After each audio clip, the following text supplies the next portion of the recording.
चंद साल पहले एक ज़माना था जहाँ पर सिर्फ सरकारी स्कूल हुआ करते थे। सरकारी स्कूल में ही हर बच्चा पढ़ने के लिए जाया करता था। सरकारी स्कूल का जो मास्टर हुआ करता था वह बच्चों को अगर वह पढ़ाई नहीं करता तो मार पीट सकता था। उसके माता पिता इस बात में बच्चे का सपोर्ट नहीं करते थे। पर ज़माना बदलता जा रहा है जहाँ पर आजकल अगर बच्चे को उसकी पढ़ाई के लिए भी सिर्फ मात्र रोक टोक दिया जाता है तो उस टीचर पर कंप्लेन भी हो जाती है। ना सिर्फ इतना, ऐसे ही काफ़ी केस आप लोगों ने सोशल मीडिया पर वायरल होते ज़रूर देखे होंगे। पर यह कहानी थोड़ी हटके है जहां पर मां अपने बेटे को पढ़ाई के लिए टोक देती है। बच्चा मात्र 5वीं क्लास में पढ़ने वाला था। बच्चे को इतना ज़्यादा गुस्सा आता है माँ की बात का कि माँ ने उसे पढ़ाई के लिए टोका। तो टोका कैसे कि वह एक ऐसी वारदात को अंजाम दे देता है जानकर आप हिल जाएंगे। नमस्कार दोस्तों, स्वागत है आप सभी का एक बार फिर से। बड़ी वारदात निकलकर सामने आ रही है सूरत से डूडी कला गांव से, उत्तर प्रदेश के गाजीपुर जिले से डूडी कला गांव से, जहां पर सुरेंद्र सिंह का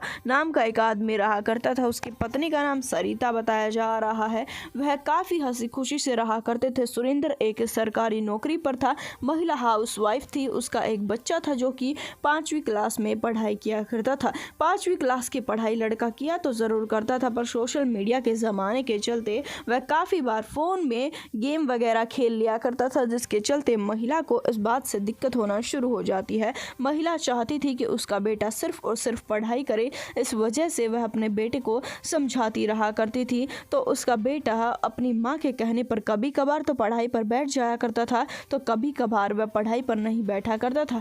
आज की बात थी जिस समय पर महिला अपने बेटे को कह देती है पढ़ने के लिए, तो लड़का कहता है कि अब मैं कोई छोटा बच्चा तो नहीं हूँ कि आप मुझे हर बात रोके टोकेंगी। अब मैं 5वीं क्लास में पढ़ने वाला विद्यार्थी हूँ। इस वजह से अगर मेरा मन होगा तो मैं पढ़ाई कर लूँगा। अगर मेरा मन है थोड़ी देर तक मनोरंजन करने का तो मैं गेम खेल सकता हूँ। जिसके चलते माँ पास में जाती है। अपने बेटे की बकवास उसे बिल्कुल समझ नहीं आ रही थी। अपने बेटे के हाथ से फ़ोन छीन लेती है और कहती है कि 5वीं क्लास में ही तो हो, ऐसे कौन से तुम 25 साल के हो गए हो जो अपनी ज़िंदगी के फैसले खुद ले सकते हो। लड़का दोबारा माँ के हाथ से फ़ोन छीनने लगता है तो माँ उसे गुस्से में एक शाटा मार देती है और कहती है कि आज के बाद में तुम फ़ोन को हाथ ही लगा कर दिखा देना। गेम खेलना तो काफ़ी दूर की बात है, मैं तुम्हें फ़ोन का इस्तेमाल 1 मिनट भी नहीं करने दूंगी। जिसके चलते लड़के को गुस्सा आ जाता है। माँ ने तो मात्र फ़ोन छीना था। माँ दूसरे कमरे में चली जाती है, पर उसे क्या पता था कि ऐसे फ़ोन छीनने की बात की सज़ा उसे अपनी मौत देकर चुकानी पड़ेगी। जिसके चलते लड़के को काफ़ी ज़्यादा गुस्सा आ जाता है। उसे काफ़ी ज़्यादा गुस्सा आ जाता है। उसका गुस्सा उसके कंट्रोल में नहीं था, जिसके चलते उसके बेड के पास में ही एक ताला रखा हुआ था। इस ताले को वह उठाता है और माँ के कमरे की तरफ बढ़ता है। माँ बेड पर दूसरी तरफ चेहरा करके बैठी हुई थी।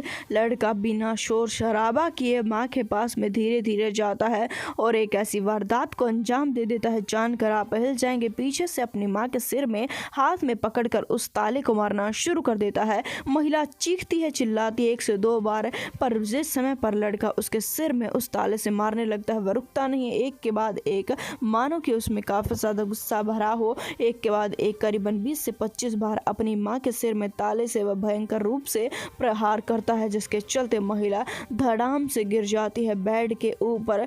बेड खून से सन जाता है। महिला के शरीर से खून आ रहा था। महिला का सिर फट चुका था। जिसके बाद में लड़का फ़ोन उठाता है और दूसरे कमरे में चला जाता है। फ़ोन का इस्तेमाल करना शुरू कर देता है। अब जाकर लड़के का गुस्सा शांत हुआ था। जिसके चलते माँ की लाश एक कमरे में पड़ी रहती है। लड़का फ़ोन का इस्तेमाल करता रहता है। जिस समय पर फ़ोन की बैटरी डिस्चार्ज होती है उसे कुछ समझ आता है कि उसने क्या कर दिया है। जिसके चलते लड़का चुपचाप बैठा रहता है। फ़ोन के चार्ज होने का इंतज़ार कर रहा था, पर अब लाइट भी उनके घर से जा चुकी थी। जिसके चलते लड़के को थोड़ा बहुत भय महसूस होना शुरू हो जाता है। वह पड़ोसियों के घर पर जाता है और सारी की सारी बात बता देता है और कहता है कि ये जो भी किया मैंने किया है। जानकर पड़ोस वाले आदमी भी डर जाते हैं। उनके पैरों तले से ज़मीन खिसक जाती है। पर यह सब कुछ हो जाने के बाद में अब उस बच्चे को गिरफ्तार कर लिया है। हालांकि आसपास के लोगों का, रिश्तेदारों का रो रो कर बुरा हाल है कि महिला ने क्या बड़ी गलती कर दी थी। अपने बेटे को मात्र पढ़ाई के लिए ही तो टोका था। मतलब आज के बाद अगर किसी बच्चे को पढ़ाई के लिए टोका